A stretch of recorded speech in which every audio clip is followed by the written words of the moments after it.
Greetings everyone.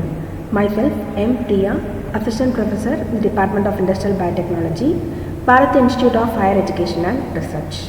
I am going to handle the course Biology for Engineers. Now I am going to deliver a video lecture on the topic cell signaling.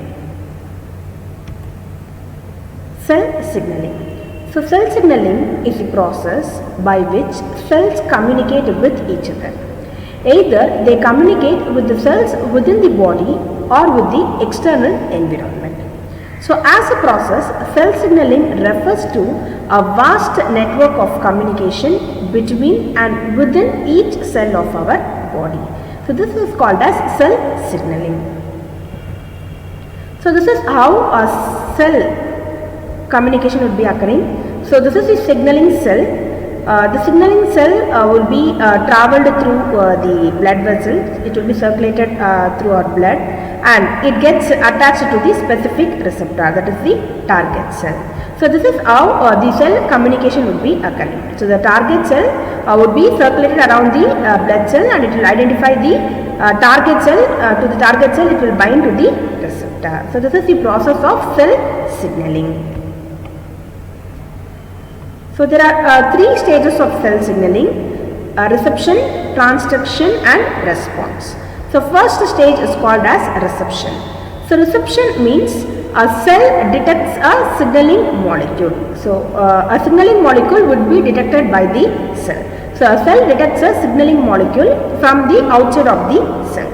So a signal is detected when the ligand binds to a receptor protein on the surface of the cell or inside the cell.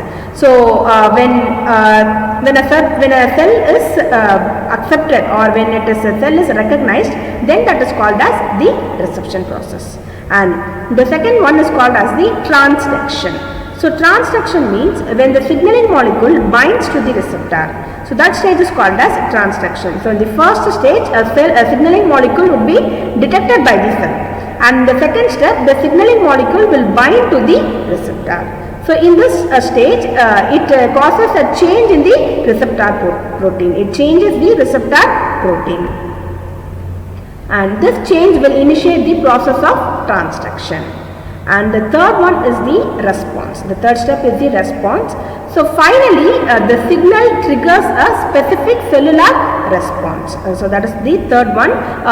Cellular response would be produced. So this is the third one. So these are the three stages of cell signaling. So these are the stages of cell signaling. So first one, a signaling molecule would be detected. So the first step is the reception. So here the signaling molecule would be detected. And the second step is the transduction. So here it will be attached to the receptor by the relay molecules, and the third one is the response. The cellular response would be produced. Models of cell signaling. There are three models of cell signaling: autocrine signaling, paracrine signaling and endocrine signaling. So first one, autocrine signaling. So a cell signals to itself in the same cell. It occurs in the same cell. So cells respond to substances which they themselves release. So here in this type of signaling, the signaling would be occurring in the same cell or within the cell. See in the diagram, this one is the extracellular signal and this one is the receptor molecules and these are the attached ligands. So here target sites on the same cell. So here cell signaling would be occurring in the same cell. So that type of signaling is called as the autocrine signaling. A cell signals to itself. It occurs only within a cell. The next one is paracrine signaling. So para means near. So here cells communicate over relatively short distances. So para means near, so it will be communicating to the nearby cells. So the cell communication would be occurring between the nearby cells. So this is one cell and this is one cell. So from this cell, the cells are attached to the adjacent target cell, to the receptor. They will bind to the receptor of the adjacent cell. The cells bind to the receptor of the adjacent cell. So this type of signaling is called as the paracrine signaling. So your cell signaling would be occurring to the nearby cells. Endocrine signaling. So the third model of cell signaling is the endocrine signaling. So when cells need to transmit signals over long distances, So that type of signaling is called as the endocrine signaling. When cells need to transmit signals over long distances is called as endocrine signaling. Here signals are produced by specialized cells and released into the bloodstream, which carries them to target cells in distant parts of the body. So here the cells need to transmit it to long distances. So here in this type of signaling, the cells would be circulated along the blood vessels. So see here cells, now the cell has to be targeted to a distant cell. So it gets circulated along with the blood vessel. So it will be moving through the blood vessel and it will bind to the receptor of the target cells. It will bind to the receptor of the target cells. So receptor is a special type of protein to which the cells should be attached. So this is called as endocrine signaling. So when cell has to targeted over distant sites, at that time this model of signaling would be used, and that is called as the endocrine signaling. So these are the three signaling models: autocrine, paracrine and endocrine. So receptors. So what are receptors? So receptors are the protein molecules found on the surface of a cell which receive the chemical signals. So the signaling molecules would be using this receptor proteins. So they are specific protein molecules which will be found on the surface of a cell to receive the chemical signals. And binding of specific signaling molecules to a receptor directs a cell to allow certain molecules to enter or exit a cell. So when a specific signaling molecule attached to a receptor, so this receptor molecule will allow these molecules either to enter or leave a cell. So a molecule which binds specifically to a receptor is called as the ligand. So types of receptor. So based on the cell location, there are three types of receptor. So receptors are specific protein molecules which are found on the surface of a cell to receive the chemical signals, and these receptors, there are three types of receptors: cytosolic receptors, nuclear receptors and the membrane bound receptors. And these three types of receptors are based on their cellular location. So based on the cellular location, there are three types of receptors: cytosolic receptors, nuclear receptors and the membrane bound receptors. So we'll see the mechanism of action of these three receptors in detail. Cytosolic receptor. So cytosolic receptor. So these are special type of receptor present on the signaling molecules. They are present on the integral membrane. Okay, they are specialized integral membrane proteins that take part in communication between the cell and the outside world. So these cytosolic receptors are specialized integral membrane proteins. They are integral membrane proteins because they take part in the communication between the cell and the outside world. So these are here extracellular signaling molecules. Usually they are hormones, neurotransmitters, cytokines, growth factors, all cell recognition molecules attached to the receptors, and this will trigger changes in the functioning of the cell. So most of all these signaling molecules would be attached to this type of receptor. They usually trigger the changes in the functioning of the cell. So in this way, the receptors play a unique and important role in cellular communications and in the signal transduction process. So most steroid hormones have receptors within them. Most of the steroid hormones especially, they have receptors within them. Now we are going to see the mechanism of action of estrogen hormone. So estrogen receptor action. So estrogen will diffuse across the plasma membrane and it will bind to a receptor in the nucleus. So this the estrogen receptor is bound to HSP90 chaperones. Here, so estrogen is present outside the cell. Now it will be diffusing through the plasma membrane. So we know plasma membrane is a semi-permeable membrane allowing molecules to move in and out of the cell. So now first this estrogen would be diffusing across the plasma membrane. First, this estrogen it would be activating the inactive HSP90 chaperone. So it will be inactive first, this estrogen would be activating it. So the estrogen receptor is bound to HSP90 chaperones. So the binding of the estrogen induces a conformational change in the receptor. So once the estrogen binds, there will be a conformational change in the receptor. So what a conformational change occurs means it will displace HSP90. It will be displacing the HSP90. So once this estrogen binds to the receptor, there will be a conformational change. So what happens means this HSP90 chaperone would become inactive, and one conformational change will be occurring. It attaches a dimer. A dimer would be attached to the receptor.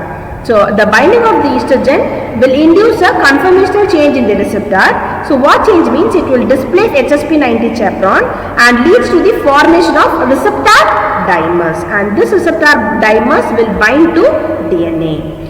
Which is associated with co-activators with histone acetyl transferase activity, and it will stimulate the transcription of the target gene. So this is the mechanism of action of the estrogen receptor action. First, estrogen receptor is present outside the cell. It will be diffusing through the plasma membrane. So once it diffuses, there will be a conformational changes happening. So this displacement of HSP90 chaperones will occur, and formation of receptor dimer will occur.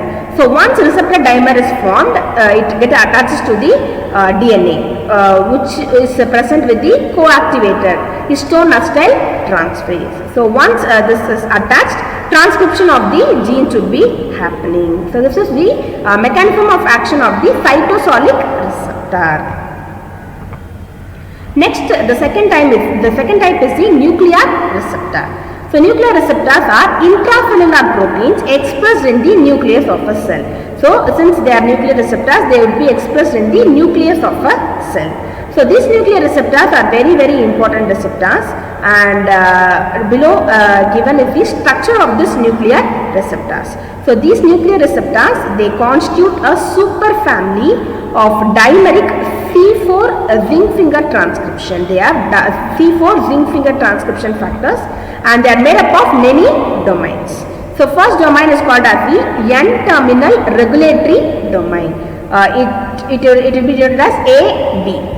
So the first domain is N-terminal regulatory domain. It is denoted as A to B, and this N-terminal regulatory domain, it contains an activation function 1, AF1. It contains an activation function 1. It's shortly denoted as AF1.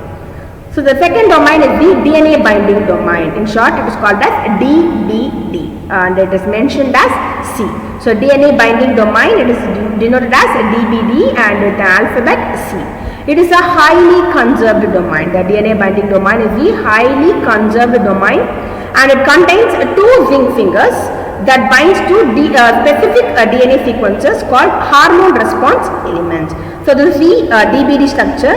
So it contains two zinc fingers. It contains two zinc fingers, and it gets binds to the DNA, specific sequence of the DNA called hormone response elements. The next one is the hinge region. It is denoted as D. Hinge region is denoted as D, and it is the flexible domain. It is the flexible domain. It connects DBD with the LBD. We know DBD is DNA binding domain, and LBD is the next domain called as the ligand binding domain. The next one is the ligand binding domain. It is denoted as LBD, and it is given by the letter E.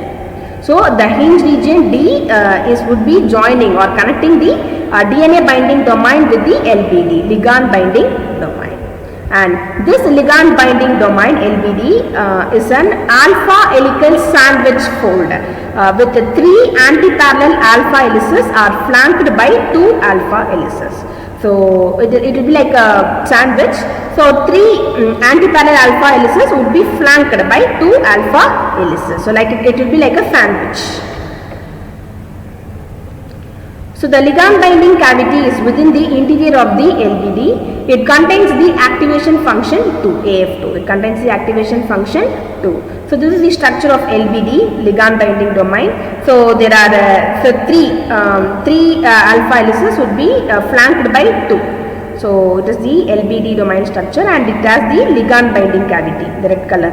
It is the ligand, it has the ligand binding activity. So these are the structure of the nuclear receptors.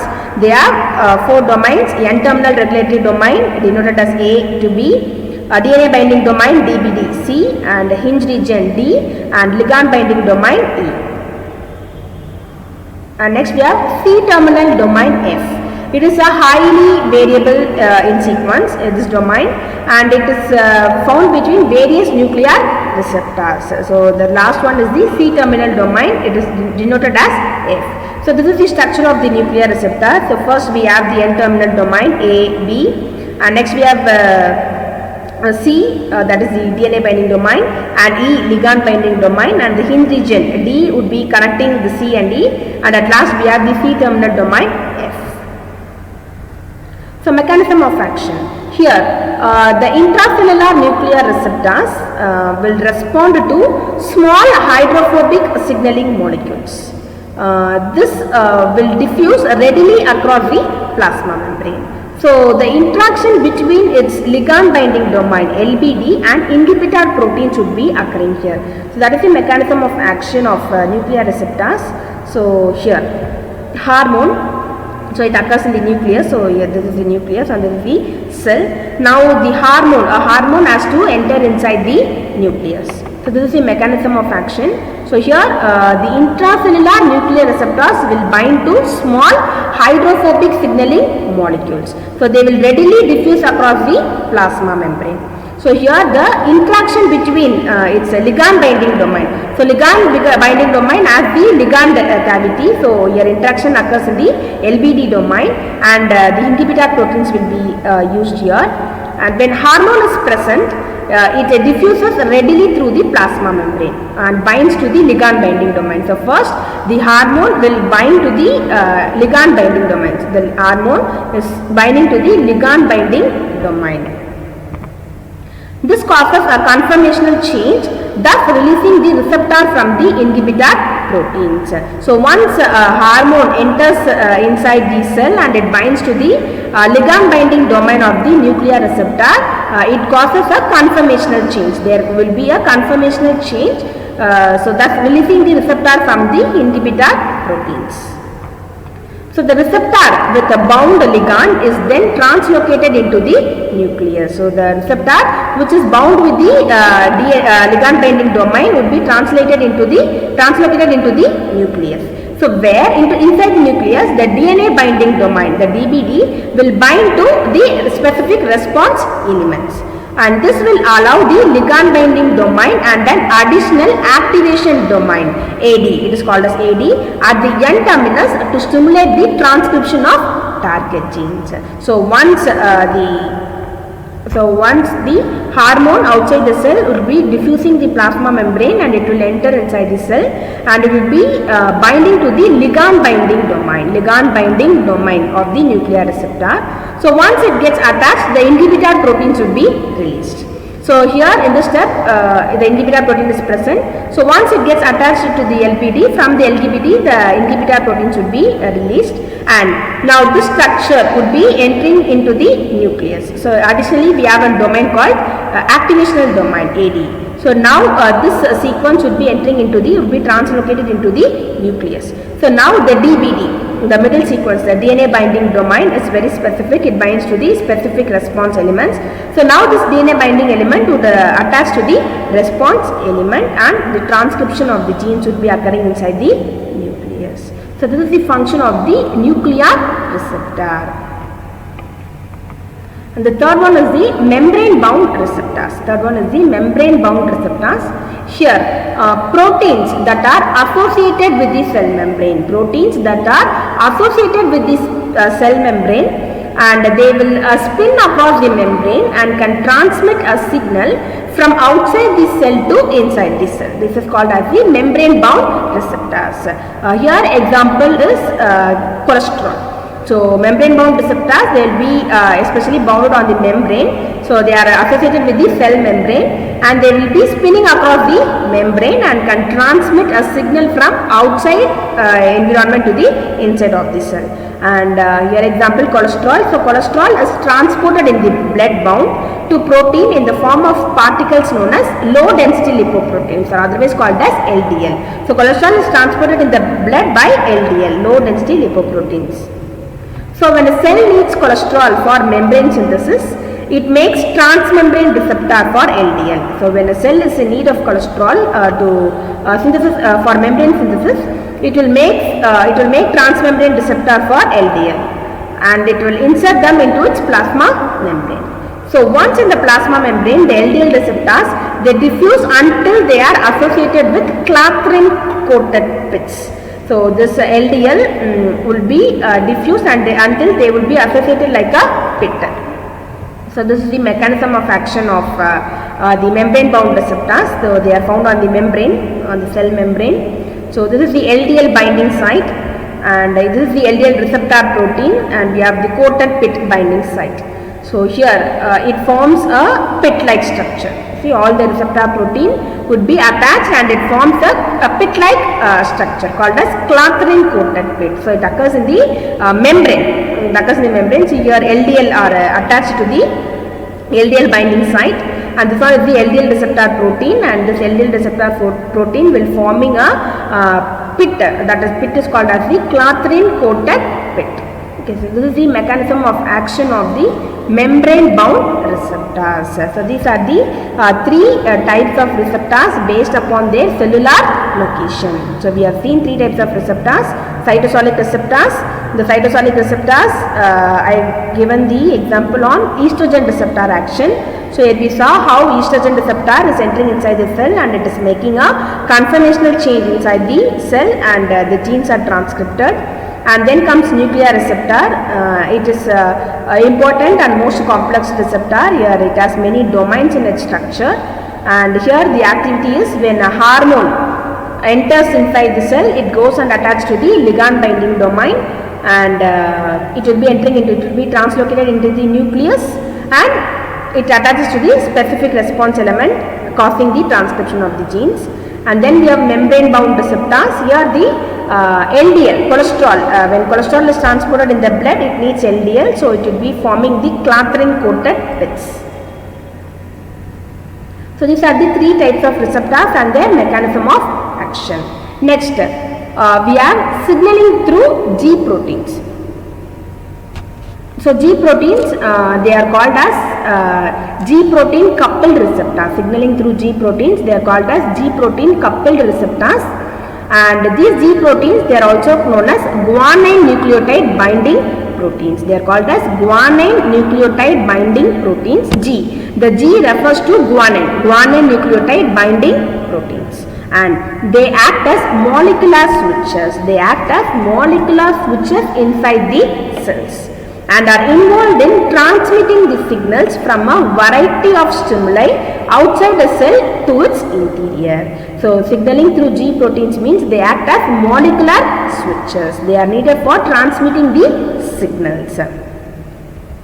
So when they are bound to GTP, they are on, and when they are bound to GDP, they are off. So only they are referred to as molecular switches. When they are bound to GTP, they are on, and when they are bound to GDP, they are off. And the G proteins, they belong to a larger group of enzymes called GTPases. And the G proteins, they belong to a larger group of enzymes called GTPases. And there are two classes of G proteins. So the first will function as monomeric, small. They act as small GTPases, and the second form and function would be acting as heterotrimeric G protein complexes. They are somewhat complex G protein structures.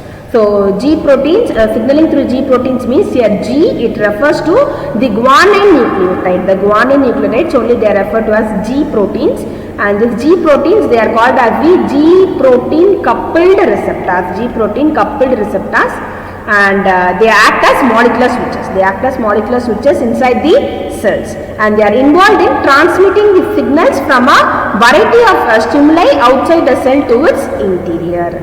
And when they are bound to GTP, they are on. When they are bound to GDP, they are off. And they are a group of enzymes. They are a group of larger enzymes called GTPases. So they are two classes of G proteins. First will function as monomeric small GTP, and the second is heterotrimeric G protein, complex substance. And G proteins. Looking on the structure of G proteins, the G proteins are made up of three subunits: alpha, beta, and gamma subunits. There are three G proteins. They are made up of alpha, gamma, and beta subunits. And this GPCR, G protein coupled receptor, it contains 7 membrane. It contains 7 membrane spanning regions with their two terminus, N terminus and C terminus. N terminus on the exoplasmic phase and C terminus on the cytosolic phase. This is the structure of G protein. So your receptor, so it is a 7 membrane spanning receptor. This is the receptor, 7 membranes will be there, and it has two terminals, N terminal and the C terminal. So these are the two terminals as told. So N terminal on the exoplasmic phase and C terminal on the cytosolic phase. And three subunits, the alpha, beta, and the gamma subunits. The G protein has three subunits: alpha, beta, and gamma. So the receptor has 7 membranes. Receptor, and it is a ligand binding site, and this and it has two ends, NH2 and COOH, and effector would be present in the structure of GPCR. This is the structure of G protein coupled receptor. Mechanism. So first, ligand binding would be occurring. So this is the receptor. This is the receptor, this is the G protein receptor, and this is the space where the ligand will attach. So this is the ligand, this is the place where ligand attaches to the receptor. So first step, to the receptor the ligand will attach. So ligand binding changes the conformation of the receptor so that it binds the G protein. Now the G protein is separate and the receptor is separate. So once the ligand binds to the receptor, the G protein would be attached to the receptor. So this is the first step. So here once the ligand attaches to the receptor, the G protein would be binded to the receptor. The G protein would be attached to the receptor. This is the first step. Once the ligand attaches to the receptor, the G protein will go and attach to the receptor. Second step, this in turn causes the exchange of GDP for GTP. So once this conformational change occurs, so once this G protein attaches to the receptor, the GDP would be exchanged for GTP. So as already told, if GTP is bound, then the molecular switch is on. If GDP is there, then it is off. So this here GDP would be exchanged for GTP in the alpha subunit. It occurs in the alpha subunit of the G protein, switching it to the activated state. So once GTP is attached, it will be in the on state. It will be in the on condition. This is the second state. So this conformational change will cause the exchange of GDP for GTP. That too, it occurs in the alpha subunit. Is switching it to the activated state. So with the bound GTP, so once the GTP is bound to the alpha subunit, now this G alpha subunit would be dissociated from the G protein, from the three subunits. The G alpha subunit alone would be separated. It would be dissociated from the beta and gamma complex, and it would bind to the effector molecule, and it gets bind to the effector molecule. The G alpha subunit would be dissociated from the gamma beta subunit, and it go and attaches to the effector molecule. So now this binding of G alpha activates the effector. So first the effector was an inactivated state. So once this G alpha subunit attaches to the effector, now the effector becomes the activated states. So when GTP is hydrolyzed, the G alpha subunit rebinds to G beta gamma subunit again, returning the complex to its inactivated state. So how it is done means, it is done by the phosphorylation process. So the final step is again ATP will be produced, which in turn would be producing cyclic AMP molecules, and again through phosphorylation process GTP would be again taken back to GDP. that is the off condition, inactivated state. So again the ligand will be moving. So once a ligand moves, it will be again turning into a inactivated state. Again if ligand comes and attaches, so this G protein will go and bind to the receptor, and once it gets binded, this GDP would be exchanged with GTP, making it to an inactivated state, and again this phosphorylation will occur, and again it would be forming, it would be going to the inactivated state. So like this, the G proteins play an important role as the molecular switches. When GDP, when it is attached to GTP, it is a on condition. When it is attached to GTP, they are off. So they are needed for transmitting signals from a variety of stimulus. So that's all about cell signaling. In this lecture, we have seen what is cell signaling, stages of cell signaling, models of cell signaling, and the types of receptors, and how signaling occurs through G proteins. Thank you.